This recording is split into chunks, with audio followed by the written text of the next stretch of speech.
ലളിതം ഗണിതം ലളിതമീ ഗണിതം.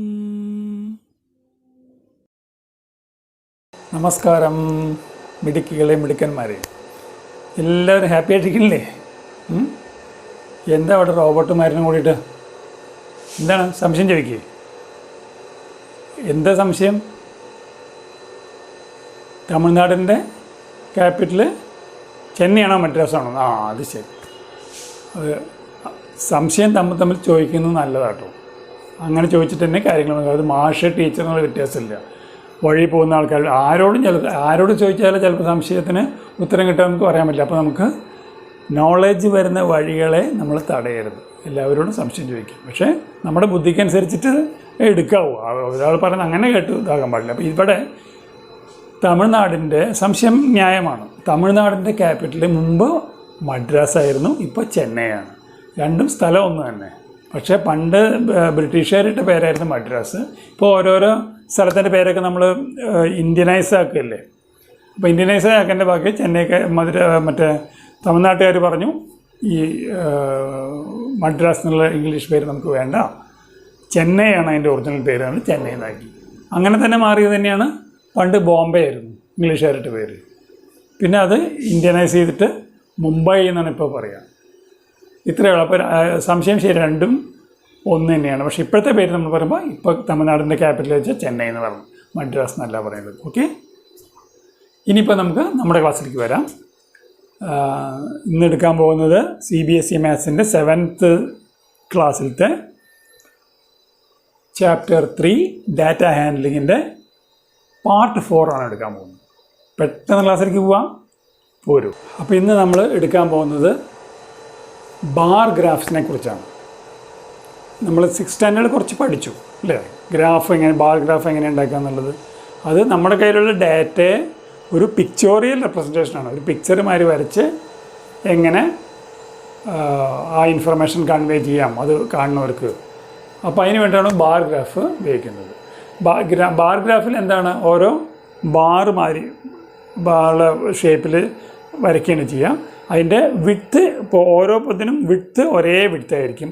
ഹൈറ്റ് നമ്മൾ ഏത് വാല്യൂവിനെയാണോ റെപ്രസെൻ്റ് ചെയ്യാൻ ഉദ്ദേശിക്കുന്നത് ആ വാല്യൂവിൻ്റെ വലിപ്പ ചെറുപ്പത്തിനനുസരിച്ച് ബാർ ഗ്രാഫിൻ്റെ വലിപ്പം കുറഞ്ഞിരിക്കും, കൂടിയിരിക്കും. അപ്പോൾ ആ ബാർ ഗ്രാഫിൽ ബാറിൻ്റെ ഉയരം കൂടിക്കണ്ട ആ വാല്യൂ കൂടുതലാണ്. അപ്പോൾ ഒറ്റ ഓട്ടത്തിൽ ഏറ്റവും കൂടുതൽ വാല്യൂ ഏതാ കണ്ടുപിടിക്കാൻ പറ്റും. ഇപ്പോൾ ഇതെല്ലാം നമ്മൾ പറയണതിന് പകരം നമുക്കൊരു എക്സാമ്പിൾ കൂടെ നോക്കാം. പിന്നെ വേറെ കാര്യം എന്താ ഉള്ളത്, സ്കെയില്. വലിയ നമ്പറുകളാകുമ്പോൾ അത് പ്രോപ്പറായിട്ട് സ്കെയില് തിരഞ്ഞെടുത്താൽ നമുക്ക് ഇവിടെ ഗ്രാഫ് നമ്മൾ ബോർഡിലോ അല്ലെങ്കിൽ പേപ്പറിലോ ബുക്കിലോ ഒക്കെ റെപ്രസെൻ്റ് ചെയ്യാൻ പറ്റുള്ളൂ. അപ്പോൾ 1000 സെൻറ്റിമീറ്ററാണ് അളക്കാൻ വിചാരിക്കുക. 10 സെൻറ്റിമീറ്റർ, 15 സെൻറ്റിമീറ്റർ, 20 സെൻറ്റിമീറ്റർ നമുക്ക് ഇവിടെ വരയ്ക്കാൻ പറ്റും അല്ലേ. നേരത്തെ 2000 സെൻറ്റിമീറ്റർ ആണെങ്കിലോ നമുക്ക് വരയ്ക്കാൻ പറ്റില്ല. അപ്പോൾ അതിന് 1 സെൻറ്റിമീറ്റർ പറഞ്ഞാൽ 1000 ആണേ എന്ന് ഇവിടെ സ്കെയിൽ നമ്മൾ എഴുതി വെക്കണം. അപ്പോൾ നമുക്ക് വരയ്ക്കാൻ പറ്റും. അപ്പോൾ നമുക്ക് പ്രോബ്ലത്തിലേക്ക് പോകാം. ഓരോ കൊല്ലവും കേരളത്തിലെ ജനിച്ച കുട്ടികളുടെ എണ്ണത്തിനെ കുറിച്ചാണ് ഒരു കണക്ക്. അപ്പോൾ നമുക്ക് നോക്കാം. ഇപ്പോൾ 1986 എന്ന് പറഞ്ഞ ഇയറിൽ എത്ര കുട്ടികൾ ജനിച്ചു? 1987 എന്ന് പറഞ്ഞ ഇയറിൽ എത്ര കുട്ടികൾ കേരളത്തിൽ മൊത്തത്തിൽ ജനിച്ചു? 1988 എത്ര? 1989 എത്ര? ഇങ്ങനെ 4 കൊല്ലത്തെ ഡാറ്റ നമ്മൾ എടുത്തു. 4 കൊല്ലത്തെ ഡാറ്റ അതേതൊക്കെയാണ്? 20,000, 21,000, 19,000, 20,000. ഇതായിരുന്നു 1986 20,000 കുട്ടികൾ കേരളത്തിൽ ജനിച്ചു. 1987 21,000 ജനിച്ചു. 1988 19,000 ജനിച്ചു. 1989 അഗെയിൻ 20,000 ജനിച്ചു. ഇതാണ് ഇൻഫർമേഷൻ. ഈ ഇൻഫർമേഷൻ നമുക്ക് ബാർ ഗ്രാഫ് വരച്ചിട്ട് റെപ്രസെൻ്റ് ചെയ്യണം. അതെങ്ങനെയാണ് നമുക്ക് നോക്കാം. അപ്പോൾ ഈ തന്ന ഡാറ്റയെ നമ്മൾക്ക് ബാർ ഗ്രാഫിലേക്ക് ആക്കി വരയ്ക്കണം. അപ്പോൾ ഇവിടെ നമ്മൾ താഴത്തെ ഈ ഹൊറിസോണ്ടൽ ലൈനിൽ ഇയറിൻ്റെ ഇപ്പം നമുക്ക് 4 ഇയറിലല്ലേ വേണ്ടത്, 1986, 87, 88, 89, 4 ഇയറിൻ്റെ മാർക്ക് ചെയ്തു സ്ഥലം. ഇനി ഇതിൻ്റെ ഇവിടെ നിന്നാണ് ബാർ ഗ്രാഫ് വരയ്ക്കുന്നത്. ഈ ബാർ ഗ്രാഫിൻ്റെ ഹൈറ്റ് ഇവിടെ ചിൽഡ്രനെയാണ് ഇൻഡിക്കേറ്റ് ചെയ്യുന്നത്. എത്ര ചിൽഡ്രൻ ആണോ അത്രയാണ് ഇൻഡിക്കേറ്റ് ചെയ്യുന്നത്. അപ്പോൾ ഇവിടെ 20,000-ൻ്റെ 86-ൽ 20,000 കുട്ടികൾ കേരളത്തിലുണ്ടായി. അപ്പോൾ അതെങ്ങനെ റെപ്രസെൻറ്റ് ചെയ്യും? നമ്മളിവിടെ സ്കെയിൽ എടുത്തിരിക്കുന്നത് 1 സെൻറ്റിമീറ്റർ = 1000 ചിൽഡ്രൻ ആണ്. അപ്പോൾ 20,000 ചിൽഡ്രനെ റെപ്രസെൻറ്റ് ചെയ്യാൻ നമുക്ക് 20 സെൻറ്റിമീറ്ററിൻ്റെ ഒരു ബാർ വരച്ചാൽ മതി. അപ്പോൾ ഇവിടെ ഇത് 20 സെൻറ്റിമീറ്റർ, ഇവിടെ 20 ആണെന്ന് വിചാരിക്കുക സെൻറ്റിമീറ്റർ. അപ്പോൾ ആ 20 സെൻറ്റിമീറ്റർ ഉയരത്തിലെ ഒരു ബാർ വരച്ചു. അപ്പോൾ ഇത് ഈ 86-ലെ കുട്ടികളുടെ എണ്ണം 20,000 ഇത് മനസ്സിലായി അല്ലേ. പിന്നെ 87-ലോ 21,000 ആണ്. അപ്പോൾ 1 സെൻറ്റിമീറ്റർ കൂടി കൂടിയിട്ട് 21 സെൻറ്റിമീറ്ററിൽ ഒരു ബാർ വരയ്ക്കുക. കണ്ടോ, കുറച്ചുകൂടി കൂടി. പിന്നെ 88-ൽ 19,000 ആണ്. അപ്പോൾ ഈ 20,000 കുറഞ്ഞ് ഇങ്ങനെ വരും. ഈ ബാർ വരയ്ക്കുന്നതൊക്കെ വൃത്തിയായിട്ട് ഒരേ ബ്രെഡ്ത്തിലായിരിക്കുന്നത്. ഞാൻ കൈകൊണ്ട് വരയ്ക്കുമ്പോൾ വളയുന്നുണ്ട്. അപ്പോൾ ഇത് 19,000 ആയി. പിന്നെ 89-ലോ 89-ൽ ഇത് തന്നെയാണ്. ഈ 20,000-ൻ്റെ അതേ ഇതിലാണ് 89 വരുന്നത്. ഇത് ഈക്വലാണ് കേട്ടോ. 89-ലും 86-ലും ഒരേ കുട്ടികളാണ്, ഒരേ നമ്പർ ഓഫ് ചിൽഡ്രനാണ് ജനിച്ചിരിക്കുന്നത് 20,000. 87-ൽ മാത്രം കുറച്ച് കൂടി 21,000 കേട്ടോ. അപ്പോൾ ഏറ്റവും കൂടുതൽ ഈ 4 കൊല്ലത്തിൽ വെച്ച് ഏറ്റവും കൂടുതൽ കുട്ടികൾ ജനിച്ച കൊല്ലം ഏതാണെന്ന് വെച്ചാൽ ഒറ്റ ഓട്ടത്തിൽ മനസ്സിലാവോ ഉയരം കൂടിയത് ഇത്. അപ്പോൾ എത്ര ആൾ നോക്കി, എത്രയാണ് സെൻറ്റിമീറ്റർ? 21 സെൻറ്റിമീറ്റർ. അപ്പോൾ സ്കെയിൽ നോക്കി 1 സെൻറ്റിമീറ്റർ 1000 ആണ്. അപ്പോൾ 21 സെൻറ്റിമീറ്റർ 21,000. ഇതാണ് ഇതിൻ്റെ ഒരു ബ്യൂട്ടി. അപ്പോൾ ഇത്രയും ഡീറ്റെയിൽഡായിട്ട് ഫിഗേഴ്സ് നോക്കുന്നതിന് പകരം പിക്ചോറിയലായിട്ട് നമുക്ക് ചിത്രം വരയ്ക്കണവർ കാണുകയല്ലേ, പിക്ചോറിയലായിട്ട് നമുക്ക് മനസ്സിലാവുന്നുണ്ടോ ഇതാണ് ഏറ്റവും നമ്പർ ഓഫ് ചിൽഡ്രൻസ് കൂടുതലുള്ള കൊല്ലം ഇതാണ്. ഇനി ഇതിൻ്റെ വേറൊരു വശമുണ്ട്, അതിനാണ് ഡബിൾ ഗ്രാഫ് എന്ന് പറയുന്നത്. ഉദാഹരണത്തിന് ഇപ്പോൾ ഇതേ ഡാറ്റ തന്നെ സ്പ്ലിറ്റ് ചെയ്ത് തന്നിരിക്കുന്നതായിരിക്കാം. ഇപ്പോൾ 86-ൽ, അതായത് നോർത്ത് കേരളയിലും സൗത്ത് കേരളയിലും ഈ 20,000 എന്ന് പറയുന്നത് ഫോർ ഹോൾ കേരളയാണ്.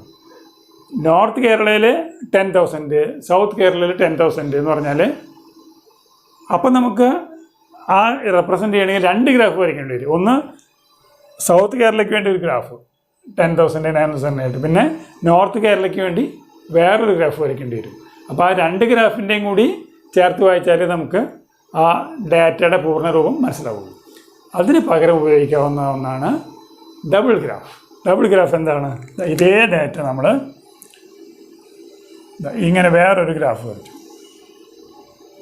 ഇവിടെ എങ്ങനെയാ വെച്ച് കഴിഞ്ഞാൽ സ്കെയിലൊക്കെ ഇത് തന്നെ, ഏത് 1 സെൻറ്റിമീറ്റർ = 1000 ചിൽഡ്രൻ, സ്കെയിലൊക്കെ അത് തന്നെ, ഇയറും അത് തന്നെ. 4 ഇയർ അല്ലേ, 86, 87, 88, 89 ഇയറും സെയിം തന്നെ. ഇനി എന്താണ് അതിൻ്റെ ഡാറ്റ നോക്കണം. അപ്പോൾ അതിൻ്റെ ഡാറ്റ എങ്ങനെ തന്നിരിക്കുന്നത് ഞാൻ ചുരുക്കി എഴുതിയിരിക്കുകയാണ് കേട്ടോ. അതായത് 86-ൽ ഈ 20,000 കുട്ടികളെന്ന് പറയൽ സൗത്ത് കേരളയിൽ 12,000-ഉം നോർത്ത് കേരളയിൽ 8,000-ഉമാണ്. അതേമാതിരി 21,000-ൽ സൗത്ത് കേരളയിൽ 10,000-ഉം നോർത്ത് കേരളയിൽ 19,000-ഉമാണ്. ഈ 21,000-ൻ്റെ സ്പ്ലിറ്റപ്പ്.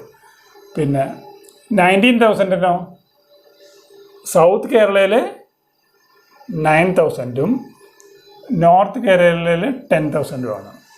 ഓക്കെ, ഈ 20,000-ൻ്റെയോ 8,000 സൗത്ത് കേരളയും 12,000 നോർത്ത് കേരളയും. ഇതാണ് നമ്മൾ ഡബിൾ ഗ്രാഫിൽ ഇൻഡിക്കേറ്റ് ചെയ്യാൻ പോകുന്നത്. അപ്പോൾ നമ്മൾ സ്കെയിൽ ആദ്യം ഇൻഡിക്കേറ്റ് ചെയ്യണം. അതേമാതിരി 2 കളറിൽ, അല്ലെങ്കിൽ ഫസ്റ്റ് സെക്കൻഡ് എന്നിട്ടാലും മതി. ആദ്യത്തെ പോർഷൻ ഗ്രാഫിൻ്റെ സൗത്ത് കേരള, രണ്ടാമത്തെ പോർഷൻ നോർത്ത് കേരള എന്ന് വിചാരിക്കുക. അപ്പോൾ അതിവിടെ നമ്മൾ എഴുതണം, first south Kerala, second graph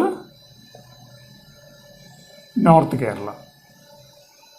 അപ്പോൾ അങ്ങനെ വെച്ചു. അപ്പോൾ ഇതേ ഡാറ്റ നമുക്ക് നോക്കാം. അപ്പോൾ 86-ൽ എന്ത് സംഭവിച്ചു? സൗത്ത് കേരളയിൽ 12,000 കുട്ടികളെ ഉള്ളൂ. അപ്പോൾ നമ്മൾ ഈ ഉയരം വരയ്ക്കാൻ പാടില്ല. എന്താണ് ഇത്? 20,000-ൻ്റെ ഉയരമാണ് ഇത്. അപ്പോൾ ഇവിടെ ഈ ആദ്യത്തെ ഒരു ഗ്രാഫിൽ 12,000 ഉള്ളൂ. അപ്പോൾ 12,000 ഇത് ഇത്ര വരച്ചുള്ളൂ. ഇങ്ങനെ ഒരു ഗ്രാഫ് ഡബിൾ ഗ്രാഫാണ്. അപ്പോൾ ആദ്യത്തിൽ 12 ഉണ്ടോ, ഇവിടെ 12 സെൻറ്റിമീറ്ററാണെന്ന് വിചാരിക്കുക അതിൻ്റെ ഉയരം. അപ്പോൾ ഫസ്റ്റ് ഗ്രാഫ് എപ്പോഴും സൗത്ത് കേരളയാണ് വരയ്ക്കുന്നത്. സെക്കൻഡ് ഗ്രാഫ് നോർത്ത് കേരളയിൽ 8,000 ആണ് വരുന്നത്. അപ്പോൾ അതിനേക്കാളും ചെറിയത്. ഇതിനാണ് ഡബിൾ ഗ്രാഫ് എന്ന് പറയുന്നത്. ഇപ്പോൾ ഇയർ 86 ആണ്. ഒരൊറ്റ ഗ്രാഫ് 2 ബാർ ഗ്രാഫ് അടുപ്പിച്ചടുപ്പിച്ച് ഒന്ന് ഇൻഡിക്കേറ്റ് ചെയ്യുന്നത് സൗത്ത് കേരളയിൽ എത്ര കുട്ടികൾ, രണ്ടാമത്തെ ഇൻഡിക്കേറ്റ് ചെയ്യുന്നത് നോർത്ത് കേരളയിൽ എത്ര കുട്ടികൾ ജനിച്ചു. ഇപ്പോൾ കണ്ടോ, ഈ ഒറ്റനോട്ടത്തിൽ മനസ്സിലായതാണ് സൗത്ത് കേരളയിൽ കുട്ടികൾ കൂടുതൽ ജനിച്ചിട്ടുണ്ടാവുമല്ലോ, നോർത്ത് കേരളയിൽ കുറവാണ്. ഇനി എന്താ അടുത്ത് നോക്കാം. 87 എന്ത് സംഭവിച്ചു? 10,000 സൗത്ത് കേരളയിൽ. അപ്പോൾ ഇത് ഏതിൻ്റെ ആയിരുന്നു? 12,000 ആയിരുന്നില്ലേ?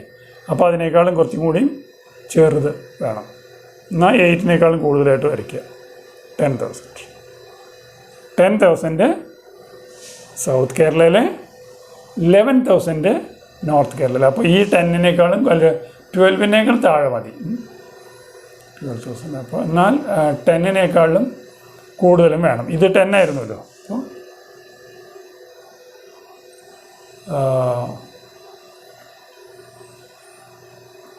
11,000 കണ്ടോ. അപ്പോൾ പിക്ചർ മാറി കണ്ടോ. ആദ്യത്തേൽ സൗത്ത് കേരളയിൽ കൂടുതൽ കുട്ടികളും നോർത്ത് കേരളയിൽ കുറവ് കുട്ടികളും. ഇവിടെ സൗത്ത് കേരളയിൽ കുറവ് കുട്ടികളും കൂടുതൽ കുട്ടികൾ നോർത്ത് കേരളയിൽ. പിന്നെ 19,000 ആണ് 58. അപ്പോൾ അവിടെ 9ഉം 10ഉം. ഇവിടെ 9 വരച്ചു, അതിനേക്കാളും വരച്ച് 10 ഇങ്ങനെ വരച്ചു കേട്ടോ. പിന്നെ 89 എന്ത് സംഭവിച്ചു? സൗത്ത് കേരളയിൽ വളരെ കുറഞ്ഞു, 8, ഇവിടെ 12 മാറി കേട്ടോ. ഇതാണ്. അപ്പോൾ ഇത് ഈ ഒറ്റ നോട്ടത്തിൽ നിന്ന് ഈ 2 കാര്യങ്ങളും മനസ്സിലാവും. അല്ലെങ്കിൽ നമ്മൾ സെപ്പറേറ്റ് സൗത്ത് കേരളയിലേക്ക് ഒരു ഗ്രാഫ്, നോർത്ത് കേരളയിലേക്ക് വേറെ ഗ്രാഫ് അങ്ങനെ വരയ്ക്കേണ്ടിയിരുന്നു. ഇങ്ങനെ ഈ ഡബിൾ സബ്ജക്റ്റിനാണ് നമ്മൾ വരയ്ക്കുമ്പോഴാണ് നമ്മൾ bar graph, double bar graph എന്ന് പറയുന്നത്. അപ്പോൾ ഇത് പല കാര്യത്തിനും ഉപയോഗിക്കാം. ഉദാഹരണത്തിന് ഇപ്പോൾ ഒരു ടെമ്പറേച്ചറാണ് അളക്കണം വിചാരിക്കുക ഡിഫറെൻറ്റ് സ്റ്റേറ്റിൽ. അപ്പോൾ കേരളവും തമിഴ്നാടും കൂടി ടെമ്പറേച്ചർ നോക്കുക. അപ്പോൾ ആദ്യത്തെ കേരളത്തിൻ്റെ, രണ്ടാമത്തെ തമിഴ്നാടിൻ്റെ, അങ്ങനെയൊക്കെ എടുക്കാം. അല്ലെങ്കിൽ കളറാക്കാം, കളർ ഗ്രാഫ് ആക്കാം.